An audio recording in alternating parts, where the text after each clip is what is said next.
নমস্কার বন্ধুরা, আমি অর্চনা। আমার চ্যানেলে আপনাদের স্বাগত। তো আজকে আমি নিয়ে এসেছি এক বাটি সুজি আর টক দই দিয়ে একটা দুর্দান্ত স্বাদের নাস্তার রেসিপি। এটা বানানো খুবই সহজ আর যে কেউ বানিয়ে নিতে পারবেন। খুব তাড়াতাড়ি হয়ে যায় আর টিফিনের পক্ষে তো খুবই ভালো। তো চলুন দেখে নেওয়া যাক আমি এই নাস্তাটা কিভাবে তৈরি করি। এখানে নিচ্ছি এক বাটি সুজি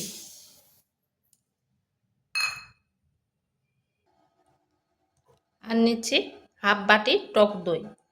যে বাটি এক বাটি সুজি নিয়েছি সেই বাটিরে হাফ বাটি টক দই দিচ্ছি। পরিমাণ মতো লবণ আর দিচ্ছি কাঁচা আর পাকা 3টা শুকনো লঙ্কা, কাঁচা লঙ্কা। ঝালটা অবশ্যই আপনারা আন্দাজ করে দিবেন।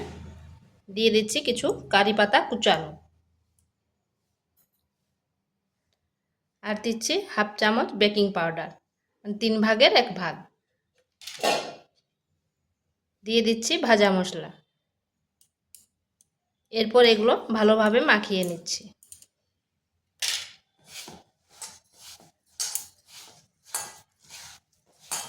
এখানে কিন্তু আমি কোনো জল ব্যবহার করব না, এই টক দইয়ের মধ্যে মাখানো হয়ে যাবে।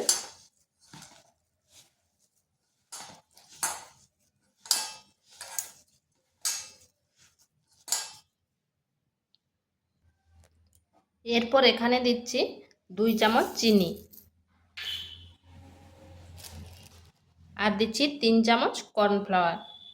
কর্নফ্লাওয়ার দিলে উপরটা হবে মুচমুচে আর খেতেও ভালো লাগবে। এরপর ভালোভাবে মাখিয়ে নিচ্ছি এগুলো। এটা একটু শক্ত শক্ত ডোটা হবে।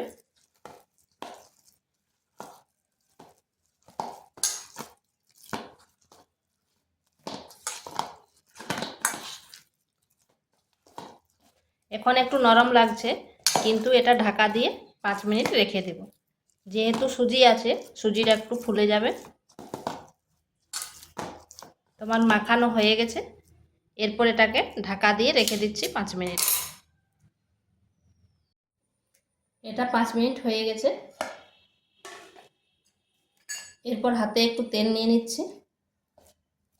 এরপর এইভাবে নিয়ে নিতে হবে।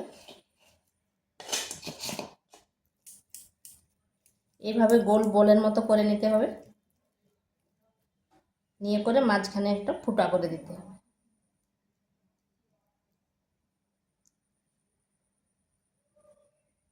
ঠিক এরকম করে নিয়েছি। এইভাবে সবগুলো করে নিচ্ছি।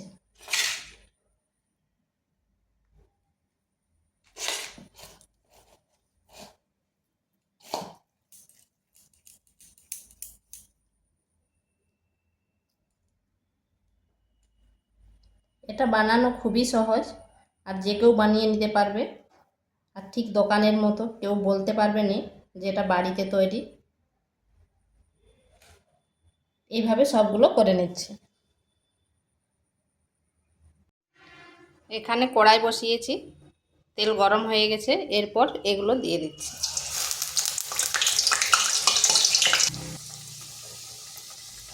দুই থেকে 3 মিনিট এক পাশটা রেখে উল্টো পাশটা ঘুরিয়ে দিচ্ছি। আর দেখুন কত সুন্দর ফুলে উঠেছে।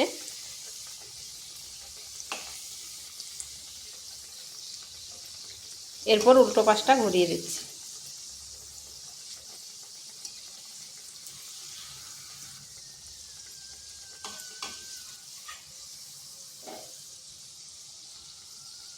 আঁচটা কিন্তু স্লো টু মিডিয়াম আঁচে রাখতে হবে।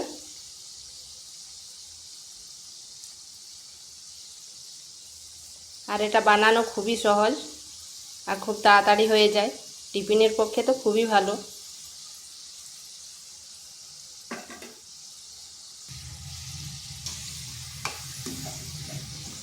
এইভাবে নেড়ে চেড়ে ভেজে নিয়েছি। তো এগুলো হয়ে গেছে। আর দেখুন কি সুন্দর লাগছে দেখতে আর কতটা ফুলেছে, ঠিক যেন দোকানের মতো। তো এইভাবে আমি সবগুলো ভেজে নিচ্ছি। তো এগুলো আমার তৈরি হয়ে গেছে। দেখুন কত সুন্দর হয়েছে। তো এইভাবে বাড়িতে একবার অবশ্যই করে দেখবেন, খেতে কিন্তু দুর্দান্ত লাগে। তো ভিডিওটা ভালো লাগলে লাইক শেয়ার কমেন্ট অবশ্যই করবেন, আর নিত্য নতুন রেসিপি পাওয়ার জন্য চ্যানেলটিকে সাবস্ক্রাইব করবেন।